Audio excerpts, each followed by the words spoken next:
Welcome back to Because It's Comics.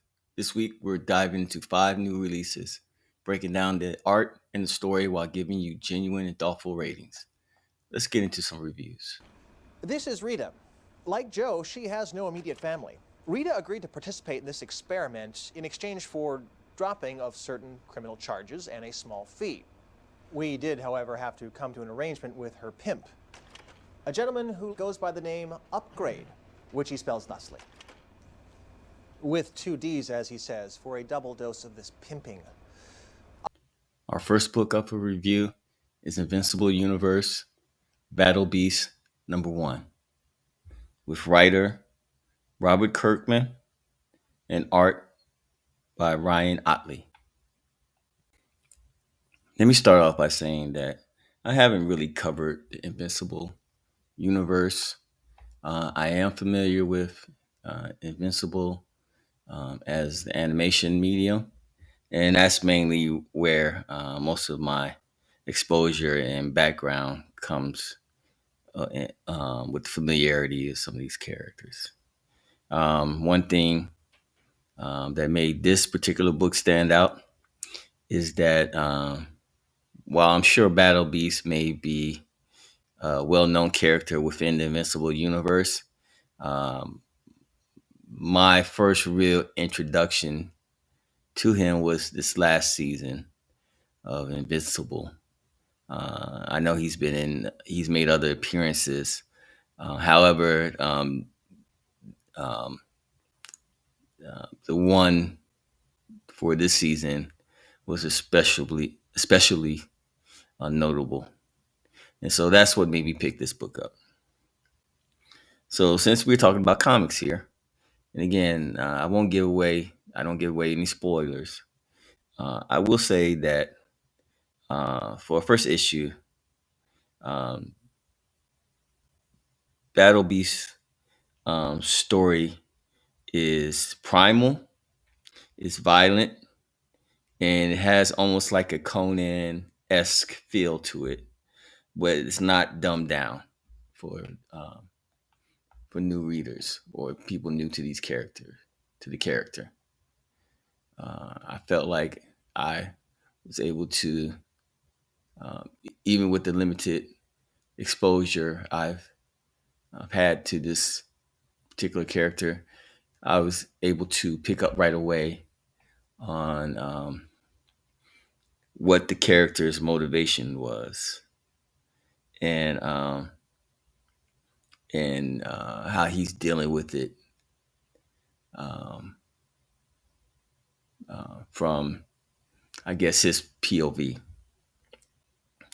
The art displayed in Battle Beast is visceral. It goes well with the story. There are some cameos in there. You don't have to be familiar with any of the characters that are in that cameo. It's very brief, and you may have even glanced at it as I've scrolled through the pages of the issue. One thing I'll say about Battle Beast is this the story is written well from this aspect in that Kirkman is keeping it very simple. You don't have to again have all this previous knowledge or background story to I guess um, I identify in some kind of way. Not saying that you identify immediately with this character, but on some levels you can see, as I mentioned before, what motivates this character. With that said, that also is a risk because I could see that throughout um, the book, especially in this particular issue, um, they do the writer Kirkman focuses um, on Battle Beast um, um, daily motivations. I know I use that word a lot, but what is actually um, what makes this character wake up each day and want to face the world that they are in. Uh, with that said, this was a nice. I don't want to say that. This was a good introduction for a first story. You don't get all the answers up front, but you get enough of them just to remain curious as to, okay, where is this character, where is this story going next? Um, I guess the only um, I guess uh, takeaway um, I would give this book is that um, again, um, you there's no complex story telling at the very beginning, and that's okay. Everything doesn't have to be this deep dive into some underlying or underpinning um, plot reveal that's going to occur later. Which again, this is the first issue, so a lot of grace is given for that. But I did enjoy the art. I enjoyed the dialogue, and if you're watching this, um, you'll see that there is a lot of dialogue in there, but it doesn't feel overburdensome. It doesn't weigh you down like, oh, here's another uh, three 2 or 3 paragraphs of text that I got to get through. No, you stay in tune and vibe with what's going on with the overarching story. With that said, uh, I'm going to recommend um, Battle Battle Beast as a pull, as something to be added to um, your regular list of titles. Initially, we'll see where this goes 4 or 5 issues from now. But I like what I've seen so far. And with that said, I give Invincible Universe Battle Beast #1 3 stars. Jonnyquest. Okay, welcome aboard. Dr. Benton Quest. All right, have a good flight. Haji. Listen, you've been randomly selected for additional screening, but you didn't even type anything in. Look, if it were up to me, you'd be right there on that flight, but I'm gonna need you to take off your shoes and that lovely, hat. Sim, salabim! Yeah, I'd cut back on that. Next book up for review is Spaceghost and jonnyquest. Space Quest #1. Written by Joe Casey and art by Sebastian Perez. If you're an old time collector like me, or just a fan of Saturday morning cartoons, if you can remember at that time, jonnyquest is definitely one of those cartoons that is on the nostalgia list. I read the previous storyline for jonnyquest, and it was a nice read. If you get a chance, I recommend the trade whenever it comes out, if it hasn't come out already. jonnyquest has always been one of those interesting characters to me. Uh, he's like a child, pre-adolescent teen character that's in a world where he really doesn't belong, but he some kind of way finds himself um, involved in the same adventures as his father and his father's close friend Ray Spanner. The good news about Space Ghost, Johnny Quest, Space Quest #1 is that it actually continues the story arc from the previous um, Johnny Quest storyline in the IDW comics. So if you read the last the last series, you'll be right up to speed on the current one. And that's all you really need to know. And that's all you really need to take away from the the the the former storyline. Having said that, uh, you can be a new reader to this series. Maybe you're just a Space Ghost fan. You've been reading the Space Ghost character, Space Ghost title, and you follow that character, and now you um, find yourself in in this series where the worlds are starting to intertwine. Again, you don't really need to know much about Johnny Quest either from that standpoint.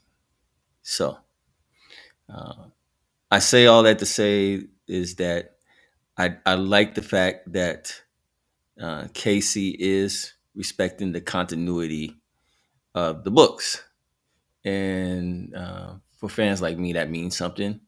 May not mean as much to other fans, newer fans, or people, or anyone that that's just looking to have a good read um, um, from these two titles. The next thing I'll say is that Sebastian Perez uses an inviting and familiar art style in which legacy um, observers or comic fans, even new ones, can appreciate. The style is kept simplistic, um, which has um, a more significant meaning for me. In that I want the comic to feel a little bit like the cartoon, but not actually um, try to um, emulate or imitate the cartoon in its entirety. If that makes sense. Um, Color blending is well done. It fits with the story plot uh, by the colorist using um, bright tones and then transitioning back and forth from like the bright colors to almost a sepia type look. You're definitely um, being influenced by the moment, by interaction, and by the scene that is being portrayed within within the title, within the issue. Uh, the only knock I have against this book is that not all of the characters that seemingly are going to be a part of the story are or portrayed in the first issue, and so that was a little bit of a letdown, um, but not enough to take me um, out of the deeper plot. You do get some colorful characters; they're compelling, well written, and pretty gripping. So uh, that's one of the things that has always made Johnny Quest book or jonnyquest content interesting is that the supporting cast all have their own quirks and eccentricities um, that make the world so much richer and have you wanting more. Like I said, you can't go wrong with this first issue. I have no idea where Casey is going to be, um, what direction he's going to be taking this book in. Um, about the only thing I really do get from the book is that um, aliens will interact uh, with humans or this set of humans from this particular time period, and that's all you get. So um, stay tuned. I appreciate what you get in the first issue, and um, try not to speculate too much on what you feel the story should be, or how it should be written, or what direction it should go in. Just enjoy the ride for now. Uh, Having said all that, my review for Space Ghost Johnny Quest, Space Quest #1 would be 3 stars. Thursday nights at 8 p.m., America's favorite TV show, There's a Bat in My House. The show that asks the burning question, can a black bat from Detroit find happiness with a white suburban family? Starring America's favorite funny man, the hilarious zany B.B. Sanders as Batty Boy. What's all this noise? Can't a bat hang upside down in this cave and get some sleep? He's half bat, half soul brother. Say what? But together he adds up to big laughs. There's a Bat in My House. Thursday, 8 p.m. Next up is Absolute Batman #8, written by Scott Snyder and art by Marcos Martin. I have been following Absolute Batman since its debut issue, um, introducing the Absolute Universe. Uh, since last year. The majority of the issues have been well written. Art has been done pretty well, consistently. However, I think for issue #8, you may have tripped over or found the first kink in the armor for Absolute Batman. Absolute Batman issue #8 doesn't advance the plot much since the last issue of Absolute Batman. One of the things I felt reading the title was that the pacing had been on par with where it needed to be, as far as a new Batman title, new character development, new world building was concerned or involved. Don't get me wrong, the art it has its moment, but it's just not as captivating as even the previous issue. There were elements in issue 7 where the color scheme and some of the page panels were focused on specific things as they related to the characters within the book, and how they came across as far as their look and feel was concerned. And in this particular issue, I get the sense that, or it feels like, the writer is trying to delve deeper into this version of Bruce Wayne or Batman's psyche, and it just doesn't work. The effort falls a bit flat. We get scenes where Bruce is confronting his friends regarding a relationship that was revealed in the previous issue, and it just seemed like this particular plot point is being dragged, and we're being dragged along with it.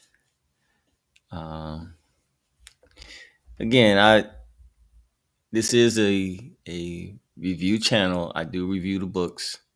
I'm not here to question whether an artist, writer, creator, whatsoever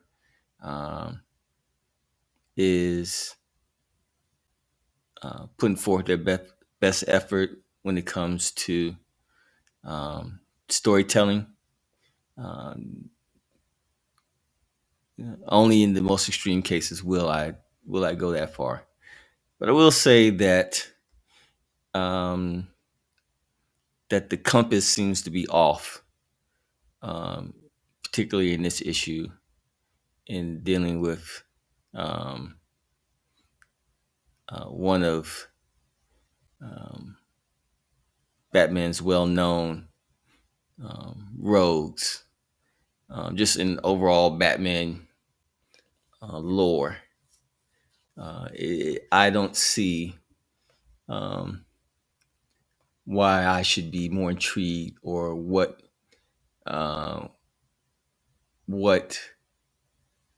makes me look at the character or the antagonist that Batman is facing.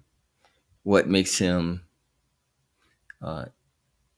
any more villainous, or any more psychotic, whatever the case may be. I don't have a sense of difference, of there being a uniqueness when depicting this character in issue 8. I have to say I was a bit disappointed, because I feel like this is a storyline that has some more added legs to it, and hopefully the execution of the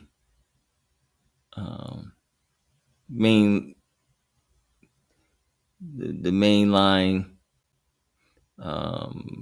conflict for this story arc will grow some wings and become become a little bit more interesting as more details are revealed. With that said, I have to give Absolute Batman number 8 a disappointing 2 stars. Fuck scientists do. I go to the lab one day, this asshole has a clone of me. I'm like, hey, what the fuck are you doing with a clone? I ain't say you could do that shit. Did I say you could do that shit? And this motherfucker talking about, you ain't say I could clone you. I was about to beat the shit out of that old ass man, and this motherfucking clone bust out the big ass test tube and ran the fuck off. I'm like, now I gotta catch his ass, cause I don't know what the fuck he about to do in his drawers. And that's supposed to be me. I don't need motherfuckers around the city thinking I'm out here in my drawers and shit. So I'll go to stop him. We get into a tussle, alright? During the tussle, I get confused because I don't know who's me no more. Because we are like, he a clone now. I'm like, oh shit, am I the clone? I was like, nah, I can't be the clone. He the clone. But he was so adamant when he pointed back at me that I was like, damn. I just had to take the L, bro. I moved to New Jersey and dyed my hair and shit. I'm like, shit, Jersey. Our next book up for review is Miles Morales' Spider-Man, number 33, with writer Cody Ziegler and artist Marco Renna. I wish I had better things to say about this issue of Miles Morales, Spider-Man. However, the unfortunate news is that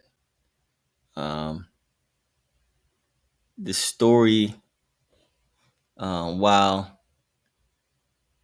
it seems to have a solid base as far as a plot to plot line for what they're going for, there are a plethora of interesting characters that are introduced, and again, you wonder what is it that is missing in this particular issue. And while you have this colorful lineup of characters, they're just not used in any captivating way when it comes to this specific issue. Like I said, the plot setup is slower than most books that are now in their second issue. And this is one of those rare times where I've been disappointed with Cody Ziegler's work, because for the most part, I'm a big fan of his for what he's done with Miles, and how he's handled um, his time at the helm or at the reins of the Spider-Man book. But it's not all bad. Good news is the illustration for the title and this issue, they're drawn beautifully. Again, the only knock I would have against it is that there aren't enough exciting moments or high flying displays that really give you uh, a feeling of motion or progression for this story. And again, I like the characters that are introduced. Ares, that's not a spoiler. Ares has always been one of those pantheon characters that in Marvel has had ups and downs as far as what his art generally means in the involvement in a particular title, whether it be the Avengers or the Punisher, or what have you. Even this Spider-Man rendition. Again, I'll say this: there are enough interesting characters here for this story to become. I really want to take out the prediction part of it. there are enough elements here for this to be a good story in the long run. But I have no idea. Again, I don't know what direction uh, Ziegler is going for, but I hope um, he reaches a point to where okay, this is what he definitely wants to uh, get across to the reader of why um, Miles is having this particular experience or facing these particular challenges. I think once that happens, um, we'll have a solid um, over overarching plot. Uh, so yeah, that's pretty much all I can say for Miles Morales at this time. Again, this book has been, or Ziegler's run, not making any excuses, but he's been riddled um, with crossover events and having to um, pull those into Miles's world while still having some kind of sense of coherency um, with Miles as an individual. And there are just so many characters. I mean, especially um, with Jaime now being a somewhat supporting principal character. I just don't know how this world is going to be maintained um, once his tenure is over with the title. But you didn't come here for that. You came here to get a rating.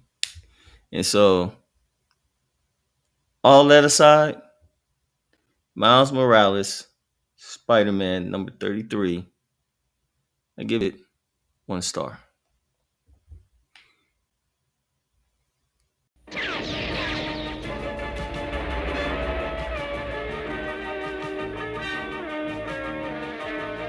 Transformers, more than meets the eye. Autobots wage their battle to destroy the evil forces of the Decepticons. The Transformers, robots in disguise. The Transformers, more than meets the eye. The Transformers.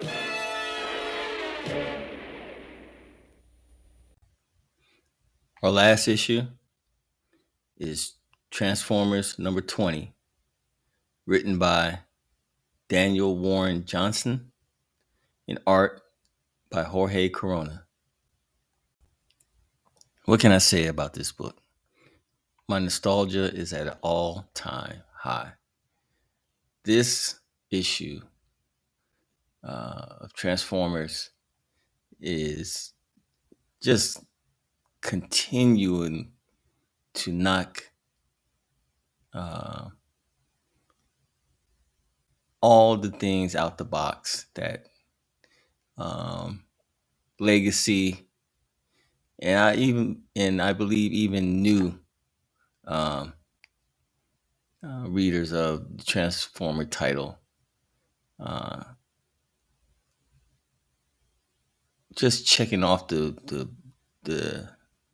the list of things you want to see in a comic that is about robots in the skies.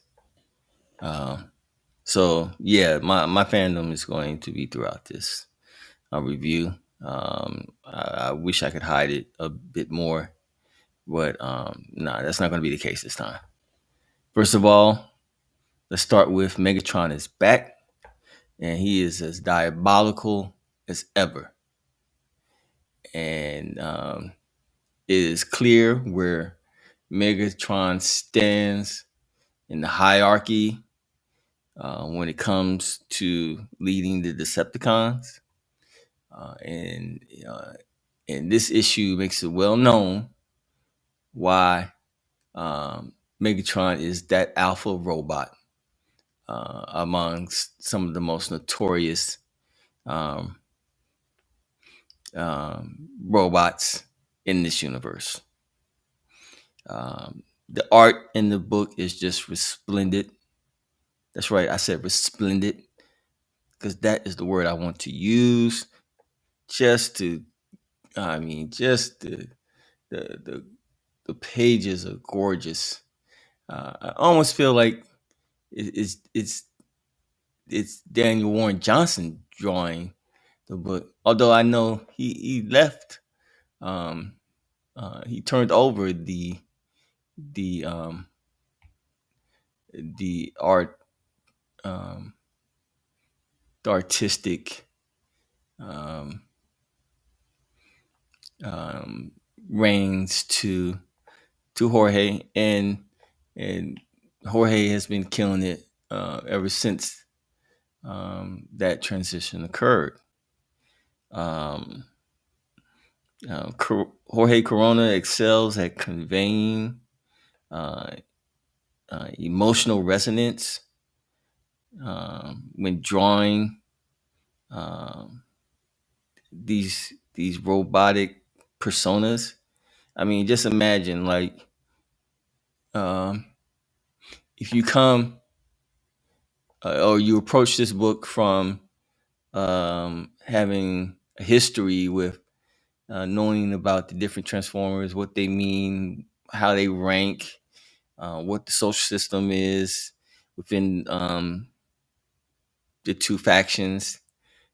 Then uh, you can read through the pages and kind of feed off of the emotional weight that each individual character brings.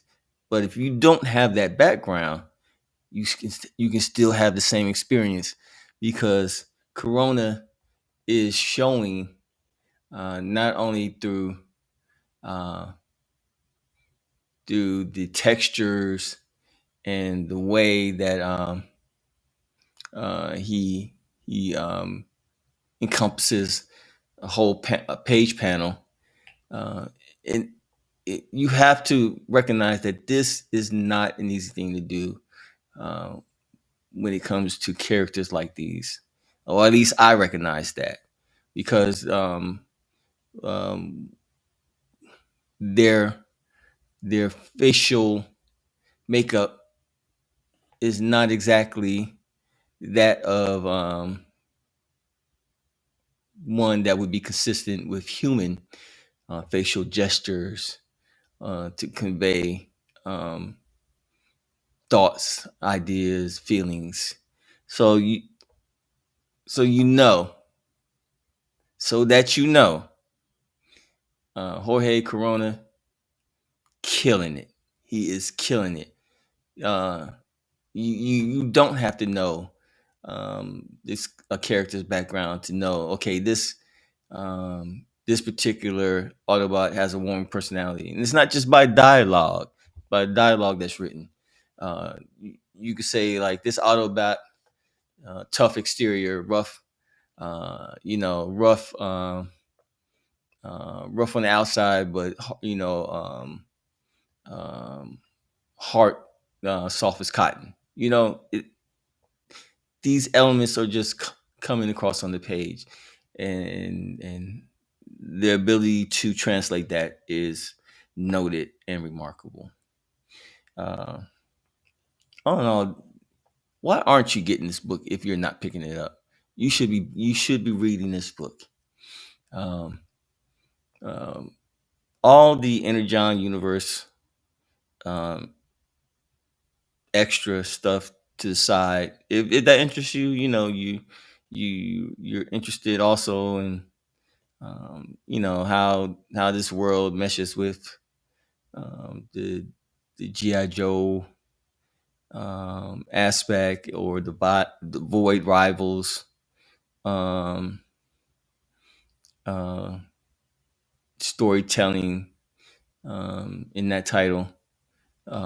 Transformers, just on its own merit, gives individual comic readers uh, or comic aficionados um, everything they're looking for. You get the fantastical, the over the top. You get giant. I don't want to just say you get giants that are fighting one another, whether they're robots or what have you. I mean, you get the sense of enormity that um, these individual characters have on their own, as far as in how they are conveyed when portrayed next to human characters. I mean, it's just an excellent book. With that said, I mean, you have to know that this is a 5. This is a 5. Transformers number 20, 5 stars. Treat yourself.